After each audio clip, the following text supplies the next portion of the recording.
हे प्रणय, क्या हाल चाल। बस सौरभ, मजे में पिछले हफ्ते बजट आया तो उसी से जुड़ी हुई चीजों की का विश्लेषण कर रहा था मैं तो। हाँ, अरे पिछली बार हम लोगों ने वो बजट का जो इंटरेस्ट वाला चीज डिस्कस किया, वो काफी लोगों ने बहुत पसंद किया, तो धन्यवाद हमारे श्रोताओं का हौसला अफजाई के लिए। तो आज भी जरा बजट पे और एक और जो जिस चीज पे थोड़ा कम डिस्कशन होता है, और उस पे तुम्हारा बहुत अच्छा आर्टिकल भी आया लास्ट वीक। तो ये रक्षा बजट जो है, जो डिफेंस पार्ट है बजट का, वो वो भी एक बड़ा हिस्सा है बजट का। तो उसके बारे में कुछ बताओ, और उसकी वो कितना हम खर्च करते हैं, क्यों करते हैं, उसकी थोड़ी परतें जरा खोलो हमारे लिए। हाँ, बहुत सारी परतें हैं तो कोशिश करते अच्छा। हैं कि हाँ। 10 मिनट में कितना कर सकते हैं। लेकिन हाँ। सौरभ, पहले तो ये देखना चाहिए कि जो रक्षा के जो विषय हैं वो हमारे हम्म। संविधान में यूनियन लिस्ट में आते हैं। और हम अगर आप वो यूनियन लिस्ट देखें तो पहले 5 या 6 विषय तो सिर्फ रक्षा से ही जुड़े हुए हैं। तो आप ये कह सकते हैं कि केंद्र सरकार की सबसे बड़ी जिम्मेदारी है रक्षा, है ना, बिल्कुल। डिफेंस। और हम्म। ये एक ऐसा विषय है जिसमें स्टेट गवर्नमेंट्स का रोल नहीं है, सिर्फ यूनियन गवर्नमेंट का है रक्षा पे, है। बिल्कुल। पर हम लोग अगर बिल्कुल। सुरक्षा देखें, सिक्योरिटी, ना सिर्फ डिफेंस, हम्म।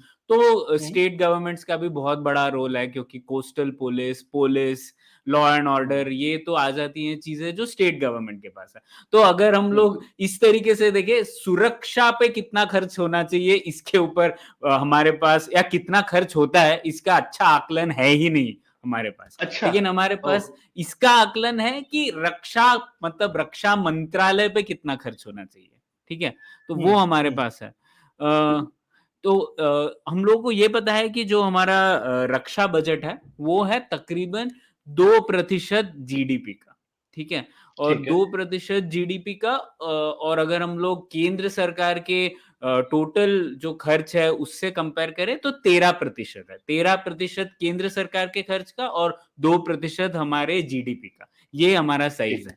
तो और इसके हम्म। ऊपर बहुत सारी चर्चा होती है सौरभ, हर साल, कि 2% होना चाहिए या 3% होना चाहिए हम्म। जीडीपी का। हम्म। लेकिन ये थोड़ा मतलब अटपटा सा है ना, मतलब जीडीपी से आप कैसे कंपेयर कर सकते हो, ये भी आपको देखना पड़ेगा। आपके थ्रेट हम्म। कितने हैं, कौन है हम्म। आपका प्रतिद्वंदी। अब चीन है आपका हाँ। प्रतिद्वंदी, तो उस साल तो ज्यादा हो जाना चाहिए जीडीपी से के मुताबिक, है ना। बिल्कुल। तो ये थोड़ा बिल्कुल। कंफ्यूजिंग सी चीज है। लेकिन ऐसी एक धारणा बन गई है कि 3% जीडीपी का खर्च करना चाहिए तो वो अच्छा होगा। ऐसा क्यों है, हम्म। ऐसा किसी हम्म। को पता नहीं है। ऐसा, ये जो हम्म। नंबर आया था ये 1999 में आया था, जब कारगिल हम्म। हुआ था। तो उसके बाद अच्छा। थोड़ा लोगों ने इकोनॉमिस्ट और डिफेंस प्लानर को जोड़ के नेशनल सिक्योरिटी एडवाइजरी बोर्ड ने बोला कि 3% होना चाहिए। लेकिन उसके बाद हम्म। से अपडेट ही नहीं हुआ है।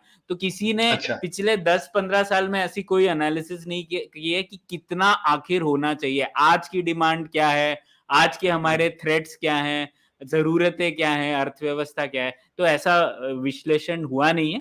लेकिन ठीक है, ये हम लोग कह सकते हैं कि अगर हम सिर्फ केंद्र सरकार के हिसाब से देखें तो 2009-10 में केंद्र सरकार का कम से कम 17% एक्सपेंडिचर डिफेंस पे जाता था। आज वो घट के 13% हो गया। तो ये अच्छा। कह सकते हैं आप कि केंद्र सरकार की आप प्रायोरिटीज देखें तो उसमें डिफेंस पिछले 10 सालों में घटा है। और ये जो 13% है, चलो 17 से 13 टोटल हो गया। आप शायद ये भी बोल सकते हो क्योंकि उनका बजट बढ़ता गया है, तो मतलब वो अपनी प्रायोरिटी में बढ़ा नहीं रहे। वो बेसिकली कह रहे हैं जैसा पहले होता था वैसा ही जो है चलता रहे। बेसिकली थोड़ा हम्म। चलता है टाइप का एटीट्यूड इससे समझ में आता है। पर ये 13% कैसे खर्च होता है, ये भी एक इंटरेस्टिंग चीज है। तो ये बताओ कि ये जो है इसका ब्रेकअप कैसा है, कितने सैलरी पे जा रहा है, कितने से हम हथियार खरीद रहे हैं, कितना एग्जिस्टिंग हथियारों की मेंटेनेंस में खर्च हो रहा है, कितना जो है हम सर्वेलेंस वगैरह पे खर्च करते हैं। कुछ ऐसा डिफेंस वर्सेस ऑफेंस रहता है क्या, कि ये डिफेंसिव चीजों पे हम खर्च हाँ। करेंगे इतना, ऑफेंसिव पे या नेवी पे हाँ। इतना करेंगे, एयरफोर्स पे इतना करेंगे, लैंड पे इतना करेंगे, तो क्या है ये मामला, कैसे इस हाँ। चीज के बारे में सोचा जाए। हाँ सौरभ, बहुत सारी इसमें ऐसी चीजें हैं जो, मतलब हाँ। मुझे लगता है इसमें ऐसी चीजें ज्यादा है जो हमें पता नहीं है, और ऐसी अच्छा। कुछ ही चीजें हैं जो हमें पता है। लेकिन जितना पता है वो तो कह सकते हैं हम तो। रफली हम लोग देखें तो 3 मेन कंपोनेंट्स होते हैं एक्सपेंडिचर के। एक होता है कैपिटल आउटले, मतलब ये जो हम लोगों के इक्विपमेंट है, नए राफेल जेट खरीद रहे हैं या फिर नया एयरक्राफ्ट कैरियर है, सबमरीन है, उस पे कितना खर्च होता है। उसमें दोनों चीजें आ गई। आज कितना हम लोग नए चीजों पे खर्च करेंगे इस साल, और अक्सर ये होता है कि ये सब चीजें एक साल में तो आप अदा नहीं कर सकते, पे नहीं कर सकते, तो बिल्कुल। आप पे करते रहते हैं बहुत सारे सालों तक। तो उसका भी जो स्प्लिट है वो ढंग से सरकार देती नहीं है। तो हम हाँ, लोग एग्जैक्टली नहीं कह सकते, ये सब पार्लियामेंट्री स्टैंडिंग कमेटी में जब सवाल पूछते हैं तब सरकार बताती है। तो खैर ठीक हम है। लोगों को सिर्फ इतना पता है कि 30% रफली इस बजट का ये सब हमारे जो आर्म्स इक्विपमेंट पे जाता है, या तो मेंटेन करने के लिए या नए खरीदने के लिए, ठीक है। ठीक मेंटेन है। मतलब पिछले वाले जो खरीदे हैं उनको पे करने के लिए, मेंटेनेंस नहीं, ठीक। सिर्फ हाँ, पिछली परचेजेस को पे करने के लिए। बेसिकली ईएमआई टाइप चल रही होगी उनकी जो भी है। हाँ, बिल्कुल, हाँ। तो वो है, और उसका ही 30% और एक हिस्सा है जो सैलरीज़ पे जाता है। हमारे सब अच्छा। गवर्नमेंट हम्म, जो मिलिट्री मिनिस्ट्री ऑफ डिफेंस के अंतर्गत आते हैं, और फिर हाँ, सारे आपके 23%। जवान और सोल्जर्स और बिल्कुल, जितने भी बिल्कुल। इवन टेक्निक ब्यूरोक्रेट्स जो कि डिफेंस में इन्वॉल्व हैं वगैरह। हाँ, बिल्कुल, जो भी डिफेंस सिविलियंस और जो यूनिफ़ॉर्म में लोग होते हैं, उन सब का यूनिफॉर्म मिला के। पर्सनल। और और फिर 23% रफ़ली पेंशन पे जाता है, अच्छा। Defence pension. ओह! हाँ, बाप और रे! बाकी हाँ। जो है वो सब मेंटेनेंस और रिसर्च एंड डेवलपमेंट पे जो बचा कुछ है हिस्सा है, तो 30 और 23 कितना हो गया?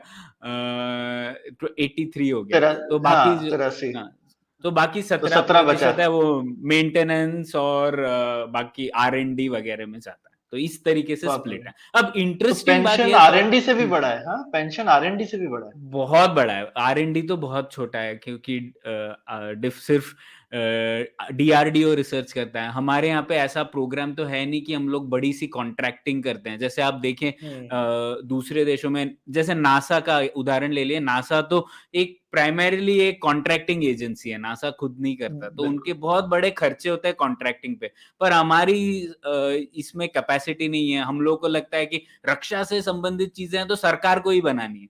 और सरकार को हुँ, बनाने में हम लोग इतने अच्छे हैं नहीं, तो हुँ, हुँ। डीआरडीओ तो बहुत कम एक्सपेंडिचर, इस 17% में भी डीआरडीओ का तो बहुत छोटा सा हिस्सा है। छोटा-सा हिस्सा है।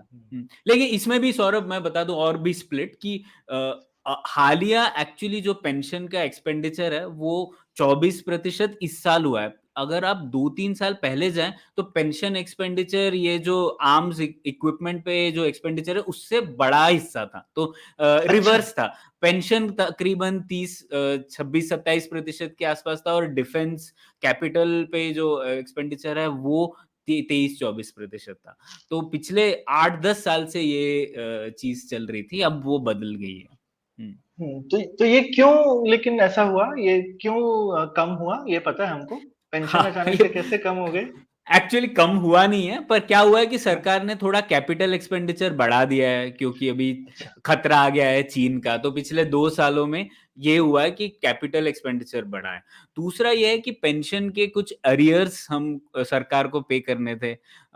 हुँ, वो उन्होंने पिछले 3-4 साल में पे किए, तो वो पेंशन का अच्छा, जो कंपोनेंट है ज़्यादा। लेकिन ये सिर्फ़ 1-2 साल की खुशी है इसमें, क्योंकि क्या हो रहा है कि अच्छा। ओआरओपी किया था हम लोगों ने, इस पे एपिसोड भी किया है। हुँ, तो हुँ, ओआरओपी के अंतर्गत हर 5 साल में रिविज़न होना चाहिए। मतलब सब लोगों के जो हाँ, पेंशन थे वो रिवाइज़ हो जाएँगे, और सरकार को ही हुँ, पे करना है उसमें। तो वो हुँ, जो रिविज़न था वो सरकार टाल रही है। एक्चुअली हो जाना चाहिए था 2020 में ही, हुँ, और 2019 में या 2020 में होना चाहिए था। पर सरकार ने उसको थोड़ा टाल दिया है। जिस दिन वो होगा, और होना ही पड़ेगा क्योंकि इसके ऊपर हुँ। केस चल रहे हैं कोर्ट्स में वगैरह, उस दिन पेंशन फिर से शूट अप कर जाएगा।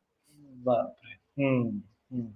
तो ये तो मतलब इसका तो हल किससे सोचना, ये इतना बड़ा हिस्सा है, तो ख़ैर हमने पूरा इस पे एपिसोड भी किया है, तो हमारे दर्शक श्रोता जो हैं वो ज़रूर हमारा ओआरओपी का एपिसोड सुन लें कि कितना हमने बड़ा ब्लंडर करके रखा हुआ है। तो हुँ। और उसको हमको कैसे मैनेज करना चाहिए था। ठीक है प्रणय, ये बहुत मज़ा आया। क्या कहते हैं, तुम इसको छोटे में ही रखते, वरना ये डिफेंस में जितना घुसते जाएँ चलता रहेगा। कोई एक चीज़ और बतानी हो तो बता दो। हाँ, और एक यही है कि आपने आर्मी, नेवी, एयरफोर्स के बारे में पूछा, तो हुँ, हुँ, एक हुँ। अच्छी बात ये है पिछले कुछ 2-3 सालों से कि जो नेवी का हिस्सा है, वो बढ़ता जा हुँ, रहा है कैपिटल एक्सपेंडिचर अच्छा। पे क्योंकि और ये हुँ, थोड़ा पॉज़िटिव है क्योंकि चीन को हम लोग सिर्फ़ माउंटेन्स पे तो रोकने की कोशिश कर रहे हैं, पर उनको वहाँ से हम लोग खदेड़ सकते हैं पर उन्हें हरा नहीं सकते। शायद उनको हुँ, हम लोगों को अगर डेटर करना है कि वो आए ही ना वहाँ पे, तो हमें अपना जो चीन की दुखती रग है, साउथ चाइना सी या जो उनका मलाक्का हुँ, स्ट्रेट में उनकी वीकनेस है, वहाँ पे उन पे प्रेशर डालना पड़ेगा और उसके लिए हमारी जो नेवी है उसे और ताकतवर बनाना बहुत ज़रूरी है। काफ़ी डिफेंस एक्सपर्ट्स इस पर लिख चुके हैं। तो एक हुँ, पॉज़िटिव ट्रेंड ये है कि हम लोग उस कंपोनेंट पर ज़्यादा खर्च कर रहे हैं, तो वो एक हुँ, पॉज़िटिव चीज़ है। साथ ही साथ कोस्ट गार्ड और जो बॉर्डर रोड्स ऑर्गेनाइज़ेशन है, इनका कैपिटल एक्सपेंडिचर जो है वो बढ़ा है काफ़ी, तो वो भी एक थोड़ा एक सकारात्मक चीज़ है, जो मुझे लगता है हुँ, बोलनी चाहिए। हुँ, लेकिन जैसा आपने कहा ये सब बजट-वजट पे डिस्कस करना थोड़ा एक छोटी बात है, लेकिन डिफेंस के ऊपर हमें एक पूरा रीहॉलिंग की ज़रूरत है, वापस सोचने की ज़रूरत है कि आखिर भारत को कितना खर्च करना चाहिए चीन से जूझने के लिए। दूसरा, हम लोगों को पेंशन का एक्सपेंडिचर ओवर टाइम कैसे कम करना चाहिए, किस तरीके से हमें हुँ, वो जो न्यू पेंशन स्कीम है उसमें डिज़ाइन करना है जिससे कि वो हमारे सैनिकों के लिए लाभदायक भी रहे और इतना खर्चा भी ना हो। तो ये सब बिल्कुल। चीज़ें करना बहुत ज़रूरी है, नहीं तो हर साल हम लोग ये डिस्कस करते रहेंगे कि अरे 10% बढ़ गया, 5% बढ़ गया, हाँ, लेकिन कितना होना चाहिए वो हमें पता ही हुँ, नहीं है। तो हुँ। ये सोचने की बहुत ज़रूरी चीज़ है और शायद होपफुली चीन जो कर रहा है उसकी वज़ह से हमें प्रोत्साहन मिले कि ये अभी करें और बाद में इसे टालते ना रहें। हाँ, लेकिन बोलते हैं ना भई मतलब सुख में सिमरन करें तो दुःख काहे का आवे, तो दुःख का वेट नहीं करना चाहिए ये सब करने के लिए, तो होपफुली हम लोग दुःख आने से पहले ज़रा याद कर लें कि कैसे करना चाहिए। तो इसी उम्मीद पर आज की पुलियाबाज़ी खत्म करते हैं और कमेंट्स में आप लोग बताइए आपको कैसी लगी आज की पुलियाबाज़ी? Thank you. शुक्रिया। Hey everybody, it's been another great week on the IVM Podcast Network. On Storytellers and Storysellers, Vineet talks to founders Dinesh and Vivek about the path-breaking changes their AR edugaming startup PlayShifu has brought about. On Think Fast, Varun and Suchita talk to communications consultant Karthik Srinivasan. He shares his insights on brand stories, woke culture, and regional content. On Cyrus Says, a cock and bull episode with ex-producers Naveen Narona and Abbas Momin. Cyrus asks if they ever participated in a fancy dress competition. On All Things Policy, the Takshashila Institute folks discuss the importance of digital equity in achieving true progress.